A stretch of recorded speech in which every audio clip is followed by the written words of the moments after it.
어떤 한국 사람이 2주일 휴가를 얻어서 독일로 여행을 하게 되었습니다. 차를 직접 운전하면서 여행을 하고 싶어서 차를 렌트하였습니다. 그리고 이제 여행을 마치고 렌터카 회사에 차를 반납하게 되었죠. 차를 살펴보던 직원이 한국인이시죠? 라고 물었습니다. 깜짝 놀란 한국 사람이 아니 어떻게 제가 한국 사람인 줄 아셨습니까? 라고 물어봤죠. 그러자 렌터카 직원이 대답하기를 2주일 동안 주행거리 5,000km 이상을 달리는 사람은 한국 사람밖에 없습니다. 그러더라는 거예요. 외국 사람들은 여행을 하더라도 주로 한 곳에 머물면서 또 오래 머물면서 여유로운 시간을 가지면서 여행을 하죠. 그런데 우리 한국 사람은 어떻습니까? 여행을 가면 최대한 많은 곳을 가려고 하죠. 이 한국 사람도 2주일 동안 독일에 머물면서 무려 5,000km를 계속 달리며 여행을 한 것입니다. 베를린 찍고 프랑크푸르트 찍고 하이델베르트 찍고 여기 찍고 저기 찍고 그리고 이제 다닌 것이죠. 정신없이 숨가쁘게 다닌 것이다 라고 하는 거죠. 그러니까 말하지 않아도 그 모습을 보면서 한국 사람이다 라고 하는 것을 알게 된 거죠. 이렇듯 사람은 자신을 속일 수 있어도 습관은 속이기가 어렵다라고 하는 거죠. 경건한 습관을 갖는 것은 자신의 인생을 결정하는 데 있어서 아주 중요합니다. 밥 먹기 전에 꼭 기도하는 사람, 주일이면 어떤 날씨도 불구하고 늘 교회 나와서 반드시 하나님 앞에 예배를 드리는 사람, 양보도 잘하고 손해 보고도 늘 웃는 사람, 화를 잘 내지 않는 사람, 싸우지 않는 사람, 이런 습관들을 갖는 사람들이 바로 성도고 바로 저와 여러분일 줄로 믿습니다. 아무 말 하지 않아도 내 주변 사람들이 나에게 굳이 어떤 말을 하지 않아도 내가 사는 모습을 보는 사람들은 오늘 내가 누군지를 너무나도 잘 압니다. 내 주변 사람이 보는 내 모습이 바로 이 그리스도인다운 모습이었으면 합니다. 오늘부터 시작하는 이번 한 주간도 여러분들 각자의 삶의 자리에서 정말 예수 그리스도의 향기를 뿜어내는 삶을 사는 저와 그리고 여러분들이 되시기를 주님의 이름으로 간절히 축원합니다. 우리 앞뒤 사람과 인사하겠습니다. 당신에게서 그리스도의 향기가 납니다. 아멘.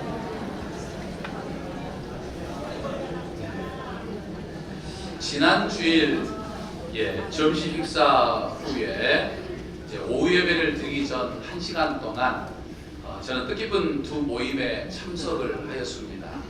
하나는 우리 남신도의 각지의 임원들과의 모임이었고요.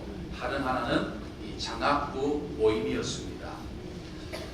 남신도의 각지의 임원들과의 모임에서는 우리 남신도회가 베드로의 또 바울의 요한의 안드레 각자 각 지혜가 십시일반 헌금해서 그걸 함께 모아가지고 해외 선교하는 선교사 한 분을 선정하여서 매월 선교 헌금을 보내자 이렇게 결의를 하였습니다. 사랑하는 성도 여러분, 하나님의 자녀로 부름받는 오늘 우리에게는 전도와 선교라고 하는 중요한 사명이 있습니다. 믿으십니까? 지난 시간에 말씀드린 것처럼 우리는 늘 전도하는 삶을 살아야 합니다.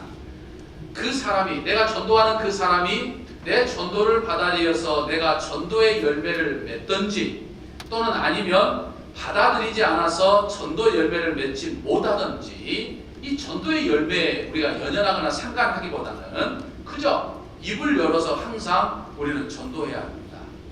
이번 돌아오는 주일에 나랑 함께 교회 갈까요? 예수님을 꼭 믿으셔야 합니다. 제가 당신을 위해서 늘 기도합니다. 이렇게 상대방을 향해서 내 입술을 열어 전도하면서 내 마음을 드러내는, 내 마음을 표현하는 것이 바로 전도입니다. 그러나 전도의 열매, 내가 전도해서 그 사람이 교회까지 나오게 되는 이 전도의 열매는 내 책임이 아니죠. 내 전도를 받는 사람이 결단해야 하는 문제고 하나님이 책임져 주신 문제다라고 하는 거죠. 우리가 전도의 열매까지 맺게 되면 그것처럼 감사하고 고마운 것은 없지만 전도의 열매는 내 책임이 아니라 하나님의 책임이고 그 사람이 결단한 문제고, 문제는 입을 열어서 교회 나가자, 예수님을 믿자라고 이야기하는 것까지는 내 책임이기 때문에 내가 때를 얻든지 때를 얻지 못하든지, 전도의 열매를 맺든지 전도의 열매를 맺지 못하든지, 우리는 늘 변함없이 한결같이 전도하는 삶을 살아야 할 줄로 믿습니다. 반면에 해외 선교는 쉽지 않습니다.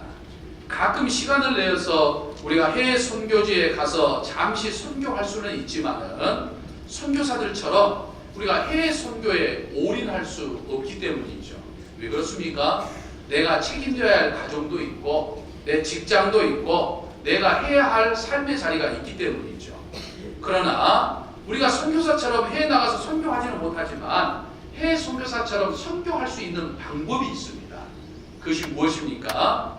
해외에서 선교하는 선교사를 위해서 내가 기도하는 겁니다. 또 그들을 위해서 물질로 후원하는 겁니다. 내가 그들을 위해서 기도하고 내가 그들을 위해서 후원하면 내가 선교로 직접 나가지는 않지만 내가 선교하는 것과 다를 바가 없다라고 하는 사실을 우리는 기억해야 합니다. 내가 교회학교 교사로 봉사하면 좋지만 모두가 다 교회학교 교사가 될 수는 없죠. 그러나 교회학교 교사를 위해서, 교회학교를 위해서 헌신하는 교사들을 위해서 내가 기도하면 내가 교사로 봉사하는 것과 다를 바가 없다라고 하는 것이죠. 내가 차량 봉사하면 좋지만 차량 봉사하지 못하면 내가 차량을 위해서 봉사하는 분들을 위해서 내가 기도하면 내가 차량 봉사하는 것과 다를 바가 없는 겁니다. 내가 식당에서 봉사하면 좋지만 내가 식당에서 봉사하지 못하면 식당에서 봉사하는 분들을 위해서 내가 기도하면, 오늘도 점심을 위해서 일하는 분들을 위해서 내가 기도하면 내가 식당에서 봉사하는 것과 다를 바가 없다라고 하는 것입니다. 믿으십니까? 우리 교회 주보를 보면 우리 교회가 6개 미자리 어려운 교회를 돕고 있고 또 2명의 선교사를 돕고 있고 또 4개의 기관을 도우면서 우리가 협력하고 있습니다. 여기에 우리 여신도회가 각 지혜별로 돈을 모아서 이제 1월 달부터 개척교회 한 곳을 선정하여서 이제 선교를 시작하였습니다. 또 남신도회가 해외 선교하는 선교사 한 분을 선정하여서 이제 선교를 시작하게 되었습니다. 그것을 지난주 남신도 임원 모임에서 결정했다라고 하는 것이죠. 또 장학부 모임에서는 2018년도 1학기 때 우리 교회 안과 교회 밖, 우리 이 지역에 우리 중고등부 학생들과 대학생을 선정해서 장학금을 지급하기로 했습니다. 그리고 우리 교회 장학 사업이 활발히 진행될 수 있도록 여러 가지 논의들을 했습니다. 정말 담임 목사로 장학부 모임에 참여하면서 이 남신도의 임원회와 마찬가지로 정말 마음이 참 뿌듯하고 행복한 시간을 지난 시간에 갖게 되었습니다. 사실 우리가 어려운 이웃들뿐만 아니라 또 우리 지역에 있는 학생들, 또 우리 교회에서 신앙생활 학생들을 위해서 우리가 장학 사업을 하는 것은 참으로 값지고 소중한 일이요, 다음 세대를 책임지는 아주 막중한 일이라고 하는 것을 다시 한번 깨닫게 되는 그런 시간이 되었습니다.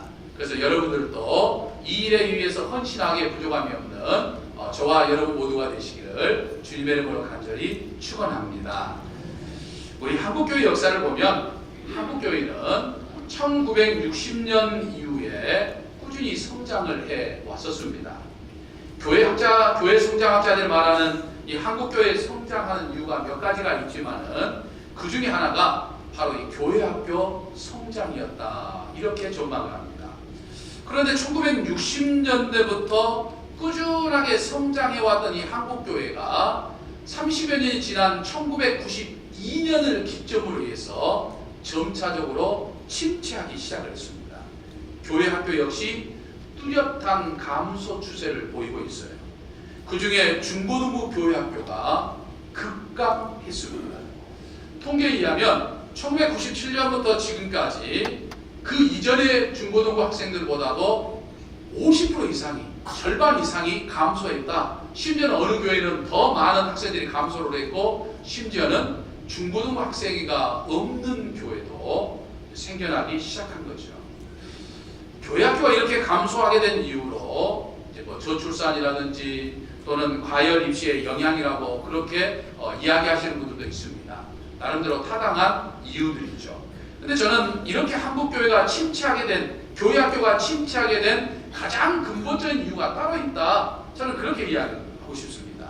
한국 교회가 정말 비약적으로 발전했었죠. 비약적으로 발전하고 성장하면서 그만 이 한국 교회가 성장 이데올로기에 사로잡혀 있어가지고 교회 성장이라든지 교회 건축에 올인하였지만은 다음 세대를 준비하지 못하는 과오를 범하게 되었다라고 하는 거죠.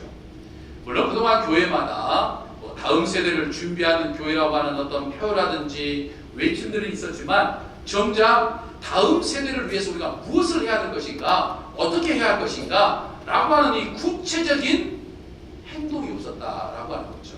있었다고 한다면 다만 어른들의 입장에서, 어른들의 시각으로, 어른들의 눈높이로, 어른식의 교회 학교 사랑만 있었다라고 하는 것이죠.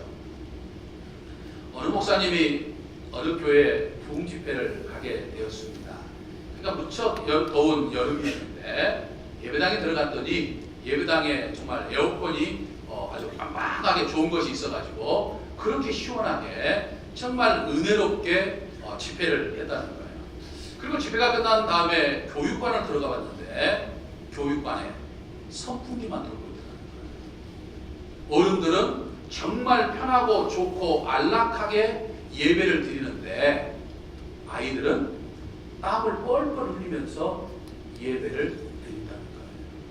그러니까 모든 것이 교회가 어른 위주로 되어가고 있다라고 하는 것이죠. 심지어 교회에 좋은 것이 있으면 예배당 먼저 들여놓습니다. 그리고 예배당에 있었던 것은 어디로 갑니까? 교회 학교로 가요. 어른들이 수도 남은 거 교회 학교로 갑니다. 교회 예산이 어려워지면 선교 헌금과 교육 예산보다 삭감합니다. 이게 그동안 30년 동안 한국 교회의 모습이었다라고 하는 거죠. 어른식의 교회 학교 사랑만 있었다라고 하는 거죠. 아이들에게 왜 교회 학교 가지 않느냐라고 물어보면 아이들이 제일 많이 대답하는 말이 무슨 말인지 아십니까? 재미가 없다는 거예요. 교회 가면 재미가 없다는 거예요. 여러분, 교회를 재미로 다닙니까? 어떻습니까? 교회 재미로 다니시는가요? 네, 저는 교회에도 재미가 있어야 된다고 저는 생각을 합니다. 근엄하고 아주 엄숙하고 말도 하지 않고 숨소리도 내지 않고 가만히 앉아서 묵뚝뚝하게 예배를 드리는 것이 경건이나 신앙이 아닙니다. 교회는요, 말씀을 듣는 재미가 있어야 돼요. 막 찬양하는 재미가 있어야 됩니다. 교회에서 헌신하고 봉사하는 재미도 있어야 됩니다. 전도하는 재미도 있어야 합니다. 선교하는 재미도 있어야 돼요. 먹는 재미도 있어야 됩니다. 믿으십니까? 교회 가면 먹는 재미도 있어야 돼요. 또 친교를 통한 재미도 있어야 됩니다. 뭐 여신도회나 또는 남신도회 각 지혜처럼 또 나이가 비슷한 분들끼리 모여서 재미있는 모임도 가질 수 있어야 돼요. 또 마치 동아리처럼 뭐 산을 좋아하시는 분들은 산악회 모임도 갖기도 하고, 운동을 좋아하시는 분들은 뭐 배구나 족구를 하기도 하고, 영화를 좋아하시는 분들은 영화 모임을 갖기도 하고, 또 악기를 좋아하시는 분들은 악기를 배우기도 하고, 뭐 이런 모임도 우리가 교회 안에 있어야 된다는 거예요. 어른들도 그런데 교회 학교는 두말할 나이가 없는 것이죠. 저희가 어릴 때만 하다가 교회만큼 재밌는 것이 없었습니다. 수련회도 재밌었습니다. 또 학생의 문학의 밤도 정말 재밌었어요. 성탄절 행사도 재밌었습니다. 그러다 보니까 재밌어서 교회를 다니다 보니까 어느샌가 저희들의 마음속에 믿음이 들어오기 시작했고, 그러다 보니까 시간이 흘러서 오늘날 교회 안수집사도 됐고 권사님도 됐고 장로님으로도 앉아있고 목사도 된 거예요. 믿으십니까? 근데 요즘 아이들은 교회가 재미가 없다는 거예요. 교회가 고리타분하고 따분하다는 겁니다. 교회가 아이들과의 눈높이를 맞추지 못하고 있습니다. 어른의 눈높이로, 특별히 예전에 우리가 어렸을 때 신앙생활했던 그 경험, 그 생각만 가지고서 아이들을 판단하고 교회 학교를 이끌어간다 이 말이에요. 근데 여러분, 저희들이 다닐 때, 우리가 다닐 때 교회 환경과 지금 아이들이 다니는 교회 환경이 완전히 다릅니다. 우리들이 어렸을 때 있었던 가치관과 요즘 아이들과 이야기하면 아이들이 가지고 있는 가치관이 전혀 다릅니다. 그러니까 우리 가치관, 우리 시각으로 아이들에게 접근하면 안 된다는 이야기죠. 바로 이 코페니쿠스적인 사고의 전환이 일어나였다라고 하는 사실을 우리는 깨달을 수 있습니다. 물론 이제 그 일은 저희 교역자들과 또 우리 강의원들이 그리고 교사들이 항상 논의해서 이제 아이들의 눈높이에 맞춰서 교학교 교육을 운영해 나가야 할 것입니다. 근데 저는 오늘 우리 장년부 교인들이 꼭 관심 갖고 여러분들이 1년 동안 꼭 해야 할 것이 있음을 여러분들에게 말씀드리고 싶습니다. 그것은 이 교회학교에 대한 지대한 관심과 사랑 그리고 여러분들의 기도입니다. 항상 드리는 말씀이지만 여러분 교회요 우리 옆에 우리 곁에 교회학교가 있다고 하는 것은 축복입니다. 믿으십니까? 축복이에요. 하나님 우리에게 주신 축복입니다. 그런 의미에서 볼 때 우리가 교회학교를 위해서 무엇인가를 하는 것이 아니고 교회학교가 우리에게 하나님이 주시는 은혜와 복을 받을 수 있는 은혜를 제공해 주는 거예요. 기회를 제공해 주는 거예요. 이 인식의 전환이 우리에게 있어야 된다는 이야기죠. 그래서 우리가 하나님이 주신 은혜와 복을 받으려고 하면 이 교회학교를 향한 지대한 관심과 사랑 그리고 기도하는 것이 우리에게 필요하고 그것이 하나님이 오늘 나에게 주신 사명이다 라고 하는 사실을 우리는 기억해야 합니다. 그래서 저는 오늘 여러분에게 하나님의 은혜와 복을 받을 수 있는 방법과 이제 기회를 제공하고자 오늘 이제 오후 예배 때 이제 교회 학교와 우리 장년부 간에 자녀 계련을 맺으려고 합니다. 그러니까 여러분들 한 분 한 분에게 어린 생명들을 짝을 지어주려고, 짝꿍을 좀 지어주려고, 짝꿍을 만들어주려고 그래요. 짝꿍을 만들어줘서 우리 유치부 어린이들과 어린이부 어린이들과 그리고 우리 중고등부 학생들을 한 사람 한 사람과 우리 장로님들을 비롯해서 모든 교인들에게 이 한 분씩 한 분씩 짝꿍을 마련해줘가지고 1년 동안 이 아이들을 위해서 내가 할 수 있는 것을 하자라고 하는 거죠. 그러니까 어떤 거창한 것을 하고자 하고 어떤 거창한 프로그램을 지금 여러분들이 하자는 이야기가 아닙니다. 우리가 그동안도 관심을 가졌지만 특별하게 관심을 갖고 내가 내 짝꿍에게 정말 1년 동안 정말 관심을 갖고 교회에서 만날 때마다 칭찬해주고 격려의 말을 해주고 축복의 말을 해주고 하자는 이야기죠. 그래서 우리 아이들이 우리가 자랄 때만큼의 재미를 교회에서 느끼지는 못한다 할지라도 우리 교회 어른들은 나를 사랑한다. 정말 우리 어른들은 나를 정말 사랑한다 라고 하는 것만큼은 느낄 수 있도록 아이들이 신앙생활하면서 야 교회 다니면 어른들이 나를 굉장히 관심 갖고 사랑해주고 축복해주는구나 라고 하는 것 정도로 우리가 느낄 수 있을 만큼 우리가 해야 한다라고 하는 거죠. 그래서 매주 교회에서 조금 일찍 나와서 내 짝꿍이 되는 아이를 만나서 격려도 해주고 축복의 말도 해줘야 되는 거죠. 내 자녀와 내 자손을 위해서 우리가 늘 기도한 것처럼 내 짝꿍을 위해서 여러분들 1년 동안 늘 기도하는 거예요. 그리고 할 수만 있으면 그 아이의 생일날 선물 하나를 여러분 주면서 축복해 주시기를 바랍니다. 근데 선물은 반드시 1만 원 이내가 돼야 돼요. 만 원이 넘으면 안 됩니다. 만 원이 넘으면 부담도 되기도 할 뿐더러 아이들 간의 유화감이 조성이 돼요. 그렇기 때문에 여러분들의 관심을 표한 정도의 선물이면 되는 것이죠. 아직은 우리 아이들의 숫자가 어른들의 숫자보다 작습니다. 그래서 사실은 오늘 여기 참여한 여러분들 한 분 한 분에게 다 연결해 줘야 되는데 어쩔 수 없이 연결되는 분들이 있고 연결이 되지 않는 분들이 있어요.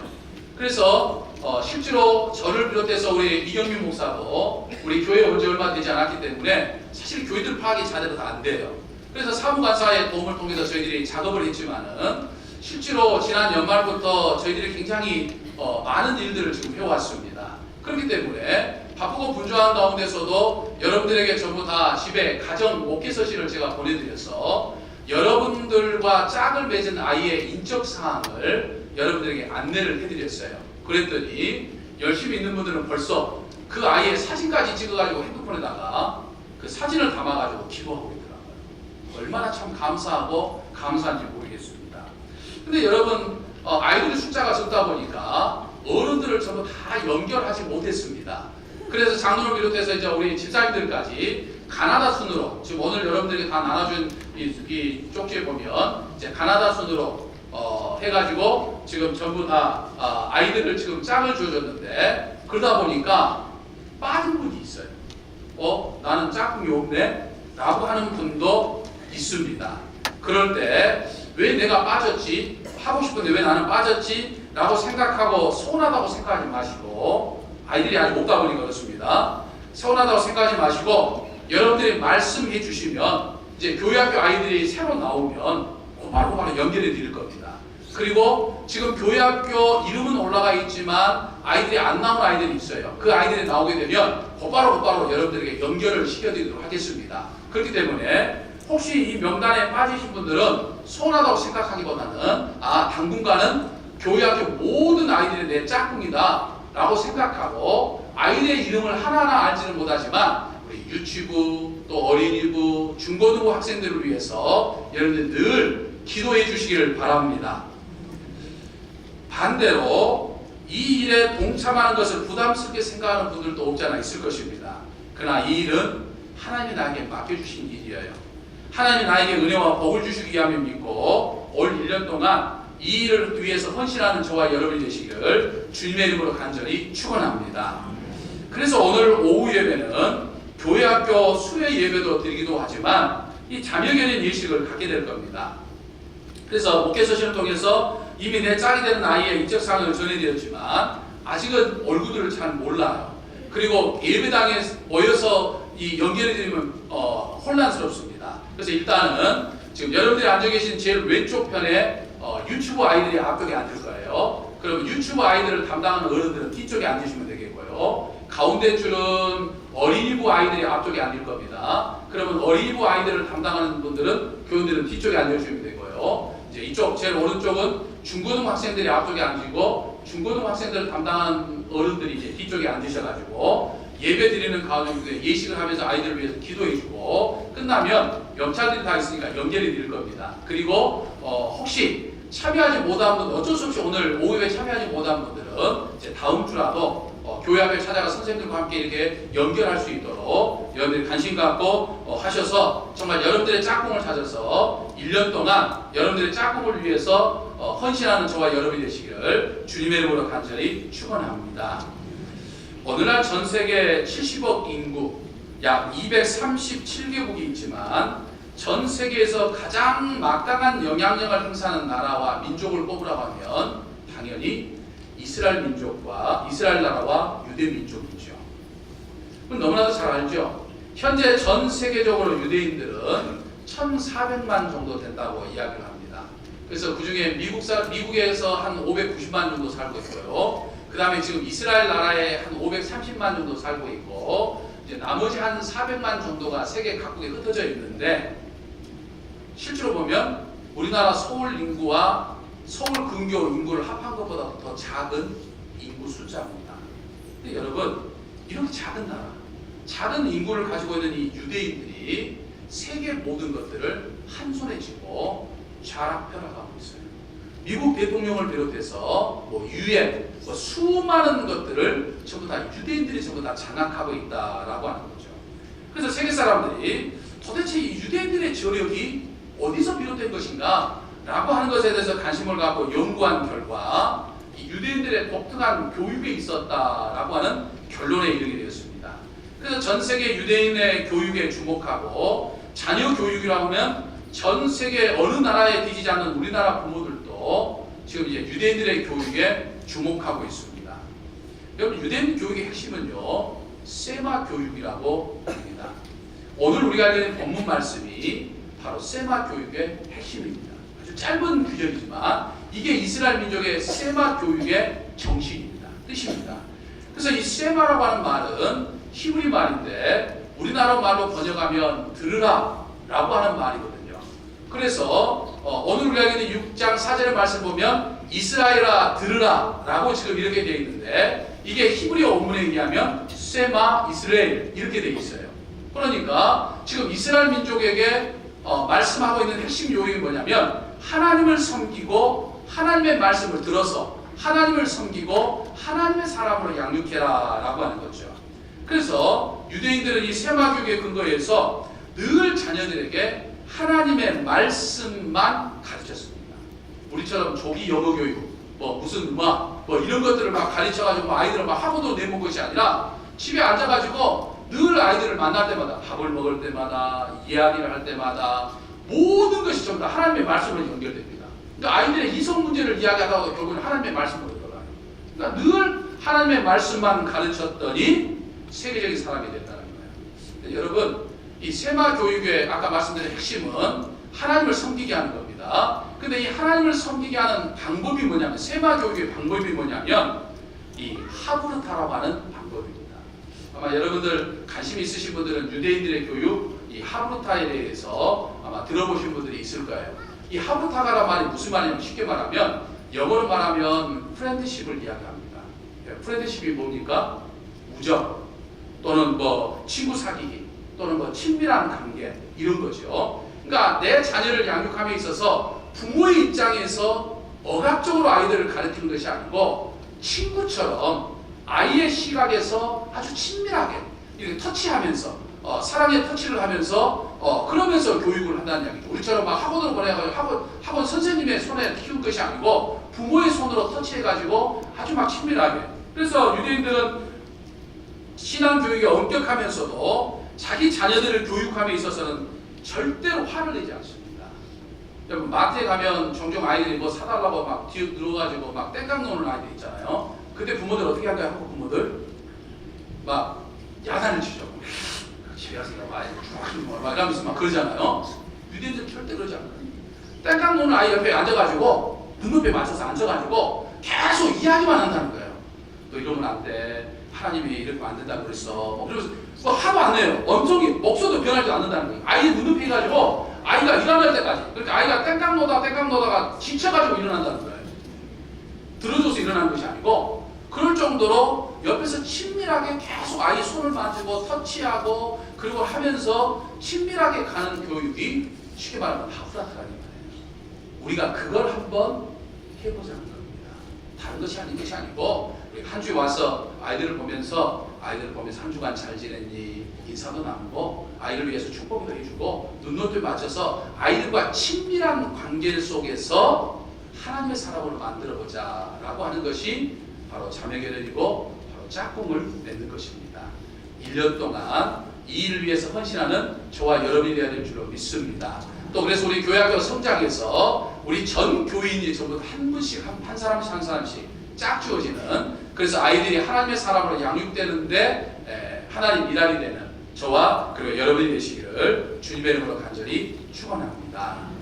기도하겠습니다. 은총의 아버지 하나님, 감사합니다. 저희에게 다음 세대를 준비할 수 있는 귀한 사명을 아까 주시니 감사합니다. 저에게 맡겨진 아이들에게 오직 하나님만 섬기는 모범을 보며 살게 하시고 이 하브르타 프렌드십으로 하나님을 보여주며 가르쳐주는 저희가 되게 하여 주옵소서. 교회학교를 통하여 하나님의 은혜와 복을 누리는 저희의 삶이 되게 하여 주시옵소서.